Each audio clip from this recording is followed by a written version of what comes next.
to drboystv.com, the home for intelligent black people. And I wanted to come in and say hello real quick. I'm about to head out. We're about to go running, and as you know, I'm trying to overcome a recent illness, and so I got to get back to getting in shape and exercise and everything else. And so anyway, I wanted to jump in and talk for a second about something that I saw related to Chris Rock and Will Smith and Jada Pinkett Smith. Now, if you saw recently, since you had the big Oscar slap between Chris and Will, Jada has made an appeal. She's made an appeal for these two intelligent men to come together and reconcile and to heal, because Jada is all about healing, healing, healing. And Chris basically, from according to Entertainment Tonight, Chris is not interested in doing any healing. Chris is not interested in doing any reconciling. Chris Show is hell interested in coming to the red table, and I don't even know if Will is interested in coming to the red table, because you haven't seen Chris or Will at the red table since that whole incident took place. That kind of tells me that maybe the red table, maybe that's Jada's table, maybe that's a women's table, maybe that's a table for other people. But I kind of think a lot of people might be a little bit sick of the red table. But anyway, I wanted to talk about this for a second, just because this whole case has been very interesting to me, because I'm about the same age as, I'm a little bit younger than Will Smith, much younger than Chris Rock.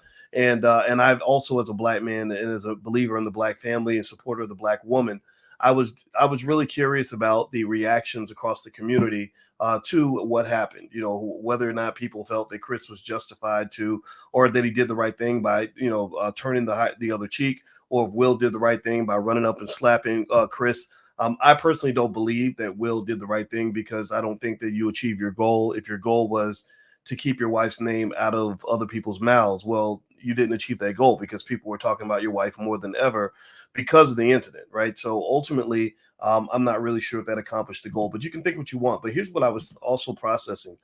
There's a huge financial angle to all of this. There's a huge money angle to all this, where everybody is playing a part in this. It's one thing if three people decide to go get into an argument and go back and forth, or two guys decide to slap each other. And this is a great business lesson. Look, if you decide you want to fight, you can either fight or you can make money. You can either fight or make money most of the time.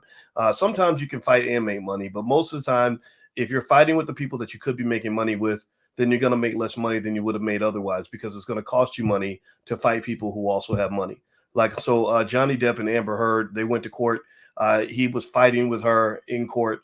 They could have, if their relationship had worked out, they could be making money together. But instead, Amber attacked him and cost him probably $50 to $100 million. Then he comes back and now he's cost her $50 to $100 million. Now both of them are just sort of residing over the ashes. Both of them are two actors who are struggling financially because they went to war. So I want you to really think about that when you decide whether or not you should respond to a situation by walking away, maybe respond through reconciliation, or respond by just running up and slapping somebody. All those reactions are logical on some level. All of them might make sense to you, but not all of them are going to protect your wealth. So with that being said, let's start with each entity and each party involved, and kind of talk about the economic side of what I'm seeing in terms of how this is all playing out for them. If you could do me a favor, take 1 second, please hit the thumbs up button. Thumbs up, thumbs up, thumbs up. As you know, drboystv.com, we are B1. B1 means we're black first. We care about our families. We care about our community. We educate our kids. So if you agree with that philosophy, I hope you will smash that like button, smash that subscribe button, hit that notification bell. Also, if you go to boycewatkins.com, there are plenty of free resources for anybody who wants to build wealth. There are tons of free resources for those who want to educate your kids on economics. There are tons of resources for those who want to level up their life. So feel free to go to boycewatkins.com. You can follow me on Instagram at TheRealBoyceWatkins. Now, with that being said, let's start with Will Smith. Will is the first guy I thought about the most, because I didn't understand Will's actions at all. I did not understand. Playing the Hollywood game, I get it if you don't want to play the Hollywood game. I never played the Hollywood game. That's why you'll never see me on TV. I don't want to be mainstream. I don't want to be at the Grammys. I don't want to be at the Oscars. I don't want to be at none of that, because I know the history of that. I read I read An Empire of Their Own, How the Jews Invented Hollywood, which was a remarkable story about how they worked so hard to build this institution, but I didn't want any parts of it, because that's not my culture. Those are not my people. But at the same time, and then also at the same time, it makes me sad to see so many of our best and most talented black people in LA begging for jobs. I mean, literally groveling, hand on their knees, sucking people's whats and doing all kinds of sexual favors to just get one little stupid opportunity when you can learn how to create your own opportunity. Problem is nobody ever taught you that. You don't come from a community that built that for you. They have that in their community. You don't have that in yours. So instead, just like Dr. Anderson talks about with Powernomics, you are out here begging for opportunities because you don't have people in your community creating those opportunities. And so, and in fact, Wednesday night, we're studying Powernomics. You guys know in the Black Business School, we're doing free Powernomics training. We're going through this book word for word, line for line, and every Wednesday night at 8:30. You can go to boycewatkins.com if you'd like to join our free Powernomics training program. It's absolutely free to the community, and you get free access to my life class, which is $1,000 value. All that's yours, totally free. You don't have to pay a nickel. I just want to get you in a position where you can learn. So with that being said, so the thing about it is that with LA, there are games that have to be played. Will played all those games. Will fit in like magic. Will was always like a walking black man version of a Mickey Mouse in terms of LA. And I didn't understand why after 30 years of doing that and finally getting that Best Actor award that matters for you. It doesn't matter for me, but it matters for you. You decide that that's the day that you want to run up and slap somebody. You didn't do it at 35 years old or 25 years old. You did it at 53 years old, which to me, I think that we got to just really think about what that means because when you got black men in their 50s who can't resolve a dispute like adults who feel like they have to do what a 9-year-old would do, that really doesn't sit well for the black man, in my opinion. I really think that there's better ways to handle it. And again, like I said, it didn't even accomplish the goal. Keep my wife's name out your mouth. No, everybody's talking about your wife now. And there's better ways to have handled that if you're Big Willie, so to speak. So now Will has, he's lost probably $1 billion in brand value. He's not going to get invited to be part of blockbuster films the way he used to and things like that because they don't believe that he could sell a ticket. He's probably got other investments. He's probably done like LeBron and put his money in different places. And so he's probably pretty smart to the point where he'll never go broke. But not going broke is not the goal. When you're Will Smith at this stage, you're not trying to not go broke. You're trying to become a billionaire, a multi-billionaire. You're trying to compete with Elon Musk. You're trying to figure out how to really get to that level that's worthy of someone like you. And he'll never get to that level now. Now he'll be another rich guy. But in terms of my vision, my vision for a guy like that, or any of these Hollywood types that that we look at as iconic, I want them to do what the white guys do. Elon Musk has created hundreds of thousands of jobs for white people. Jeff Bezos has created hundreds of thousands of jobs for white people. Ask me, give me a yes or no in the chat. Give me a yes or no. Can you name one black person who has created 100,000 jobs for black people?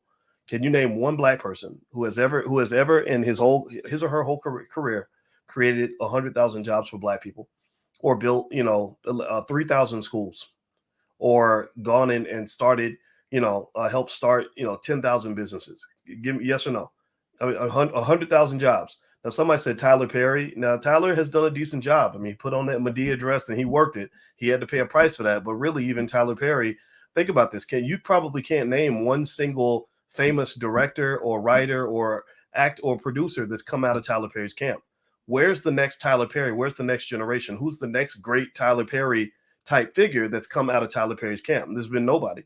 The only name you ever see on a Tyler Perry movie a lot of times is Tyler Perry. And that's a criticism that he gets a lot. I'm not critiquing him. I'm not attacking him myself. Look it up. A lot of people say this. A lot of people say, gosh, you go work for him. He's a diva. He wants all the attention. He wants all the shine. He wants all the glory. He wants all the admiration. He doesn't necessarily want someone else to be equal to him. Right. I can't think of anybody. I don't know. You can tell me. Magic Johnson, Ethan, that's a good guess, but Magic hasn't created 100,000 jobs. Bob Johnson probably could. He's got the right mindset for it. And Robert Smith could. They've got the right mindset. I just don't know if they're black enough per se. Like Robert Smith is in that space where he does a lot of business with non-black people, but he did do that great thing in Morehouse by paying off the student loans. But I think an even greater thing would have been to provide $1 billion in capital so that those young black men could actually start businesses and actually build institutions for their families. What the black community needs is not more jobs. The black community does not need more ballers. We got too many ballers. We got too many guys showing off how much money they have. The black community does not need more role models and symbols of success. What the black community needs is institutions. We need, hundreds, maybe thousands of companies that can hire hundreds, maybe thousands of people. But that requires a certain mindset where you can think in a systematic way. Remember, white supremacy dominated you because it's a system. White supremacy is a system. You can't beat a system if you can't think in a systematic fashion. If you're not thinking in terms of systems, you can't fight a system. It's like me trying to defeat a whole football team all by myself. I could be the greatest football player in the history of the world. I could throw the ball 300 yards down the field. I could run a 4.0 40-yard dash. I could bench press 1,000 pounds, but I could never beat a football team. The greatest football player in the history of the world can't even beat a high school team because you're talking about an individual against a system. So what you have in the black community is you don't have a lot of systems. You have a lot of individuals. You have a lot of individuals that are individually successful, but not successful on a systematic level. Systematic success spreads. Systematic success is contagious. This form of what they call economic contagion. Professor Andrew Caroli, who was the head of my dissertation committee when I was at Ohio State University, he's now in the faculty at Cornell. He writes all about economic contagion. You want your economic success to spread to other people. And that's not an idea that we talk about or teach very much. I'm probably the only person on the internet anywhere that's even talking about this because it takes time to understand this. You have to understand economics at a certain level to even get what I'm saying. So long story short, I admit I'm disappointed in Will Smith. I've always loved Will Smith. I really do. I know I met his brother Harry. I talked to his brother Harry for hours, and his brother Harry is a wonderful, intelligent, great man. I did not like Will Smith devaluing himself by running up, trying to be gangster, trying to impress nigga-minded people. I think Will Smith could have handled it in a lot of ways. And I just didn't like that. It bothered me. So with that being said, Will Smith is probably going to lose $1 billion in economic value as a result of this.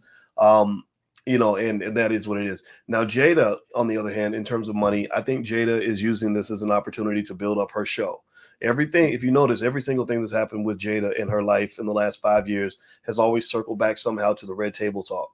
Any big controversy that happens in the black community, it's like, hey, come to the red table, come to the red table, come to the red table. You can come to the red table. And the red table just kind of makes me want to vomit. I don't dislike Jada Pinkett Smith. I just don't like that red table. I don't watch the episodes. It doesn't seem healthy. She talks about healing, but it comes off somewhat toxic. Also the way that their marriage has just literally been allowed to erode and decay and rot in front of the public has just gotten people almost to the point where they're sick. They get physically sick when they think about Jada and Will. And again, I feel like that's sad too, because I don't see that so much as being Will's fault. I haven't seen Will do anything to decay the marriage. I've seen things come out from Jada that didn't just seem kind of like, why are you telling everybody that? You're 50 something years old. Why does everybody got to know you slept with your child's friend? Why does everybody, you're 50 something years old. Does everybody need to know about your porn addiction? Like that's not even that, like you're screwing with people's heads. Like people's minds are kind of like, what? No, I get it. This brutal honesty, but maybe that brutal honesty is between you and your therapist. And I haven't seen Will sort of jumping on board with that just sort of brutal honesty to the point where it's decayed their family brand and just honestly made them look like the Addams family. They end up looking like a pack of weirdos. And I don't think that that's reflective of who they really are. I think that the Smith family, from what I have gathered, when in those conversations I had with Harry, I said, man, these are some smart people. It's not easy for me to sit down and have a deep conversation for a long period of time with a person and be really impressed with what I'm hearing because I'm such a deep thinker myself. I was super impressed with Will's brother, Harry. He's a very smart guy, and the apple doesn't fall far from the tree. And that gave me hope that perhaps this could be something more than what it is. Now, with that being said, if you could do me a favor, hit the thumbs up button, thumbs up, share, subscribe if you haven't done it yet.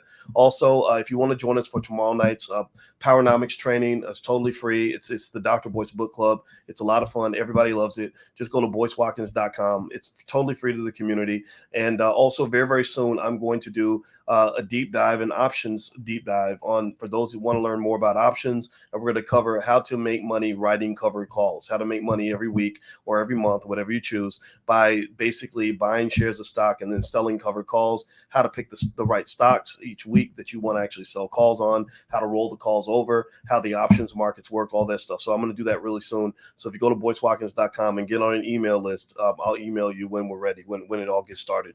All right. So with that being said, the last point of my conversation would be Chris Rock and his money.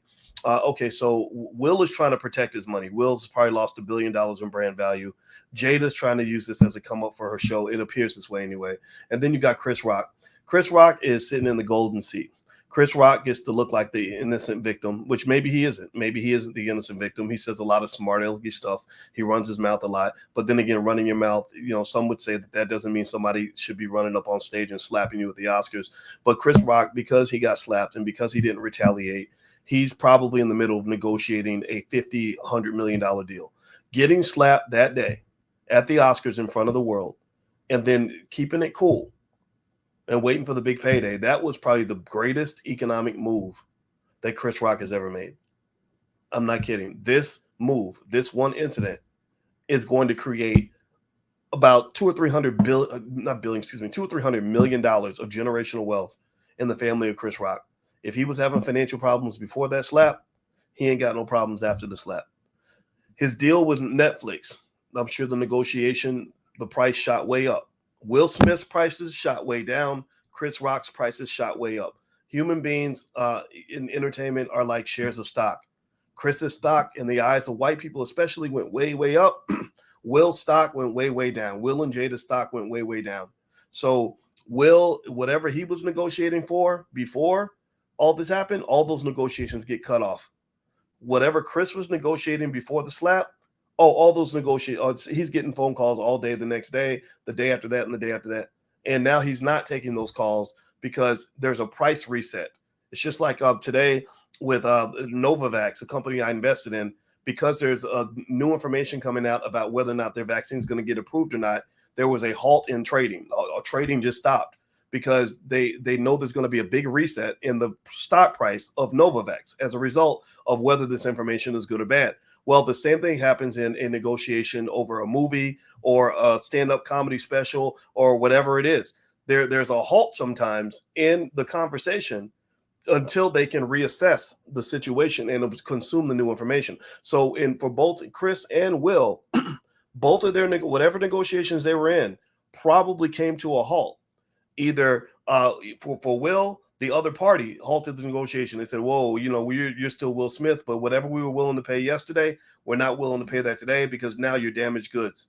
For Chris Rock, he probably halted the negotiation because he said, look, yesterday, Chris Rock was on sale for $5 million or whatever. Now the price has changed. I don't know what the new price is going to be, but we're going to sit back and kick it for a minute. And we're going to talk in about a month once the information has been absorbed and we have figured out what the new price of a Chris Rock is. It'll probably be double what it was before because back then they didn't want me. Now I'm hot. They all on me. Now everybody's calling my number. Everybody wants my time. Everybody wants a piece of me. Those companies that didn't want anything to do with me before, they're now blowing up my phone because everybody knows that they can put me on a product or a brand or whatever, and they can sell a ticket. So Chris Rock is going to make it no less than $100 million from all this, maybe $200 or $300 million by the time it's done if he plays it right. That's, in my view, the reason why Chris Rock has not said a word about any of this, because he's not going to talk unless you pay him. And the longer he takes to talk about it, the more people will be willing to pay. So that's what I'm seeing right now. And so I think it makes perfect sense. I sure as hell, I'd be absolutely stunned. It would be completely irrational and illogical for Chris Rock to show up at a Red Table Talk with Will Smith and let Jada make all the money from the chaos that she helped to create. I think that Chris Rock is going to say, to hell with your Red Table Talk, unless you're willing to pay me. Now, if the Red Table people have, $10 million to pay Chris to come to do an interview with them, maybe then he might show up. I could see him showing up for something like that. But outside of that, no, I don't think he would participate at all. So that's what I'm seeing. That's my 2 cents, and that was what was on my mind, and that's what I wanted to share with you guys. So remember, there's a financial angle to everything, and I would encourage you, if you're really out here trying to make money, if you're really out here trying to be successful, if you're really out here trying to operate on level 8, level 9, don't let people pull you down to level 2, level 3. Some of y'all are surrounded by some level 2 ass Negroes, and you're trying to operate as a level 9. You can't be a level 9 and let the level 2s determine what level you're going to go to. In fact, if you just watch me, I mean, I'm not perfect. I'm not perfect by any stretch. Sometimes I say things I regret or whatever. But for the most part, if you notice, there are times where people will talk all day about me. They will do video after video after video after video. Kwame Brown did about 14 videos about me that got probably 2 million views. And if you notice, I didn't hardly respond to anything. I did one video where I just simply told my truth about some things and then I left it alone. After that, I didn't care. And the same thing happens with almost everybody else. There are so many people that will come out there and say, "Oh, I'm going to talk about Dr. Boyce," and I'm happy for them, right? Because maybe you need money and your YouTube channel is going to blow up because you put my name in the video, and I get that. But if it's not at my level, oh, I'm not participating. We're just not doing that, right? So ultimately, you got to decide what level you're trying to play this game on. Are you trying to play above the rim, or are you trying to play beneath the floor?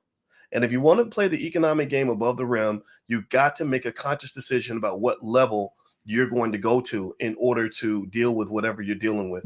So just keep that in mind. Level up your life, level up your mindset. That's the only way you can never level up your finances. Got it? I hope that makes sense. I hope that this helps you. I hope this helps you find your way to success. Well, I got to run. My wife just came in here. And as I told you, my beautiful black wife is the prettiest thing in the world. And when she comes in the room, I always turn and always look. And it looks like it's time for us to go running. So I'm going to go running with my wife so I don't get fat. And I love you. And I'll chime back in a little bit later. Go to BoyceWatkins.com if you want to join us for tomorrow night's Powernomics training. I guarantee you're going to love it. Bring your family. If you could, please share the link. Let other people know that we do this every Wednesday night. We're reading Dr. Claude Anderson's books. This is something free for the whole community because I really believe that for black people, for those of you that want to win, you got to learn how to play the game at the highest level. You got to learn how to play like a team. You got to learn how to play the game with power. If you never learn the game of power in America, then you will always be victimized by those who have the power. I want you to have the power yourself, and the power is inside of you, but you got to go get it. So join us tomorrow night at Powernomics training. We start at 8:30. Just go to BoyceWatkins.com. That's where you can sign up. There's a lot of other free resources there as well for anything that you want to know. The Black Business School, we got you. So take care, guys. Have a wonderful day. Stay up, and I shall speak to you all soon. Be black and be happy. See you later. Peace.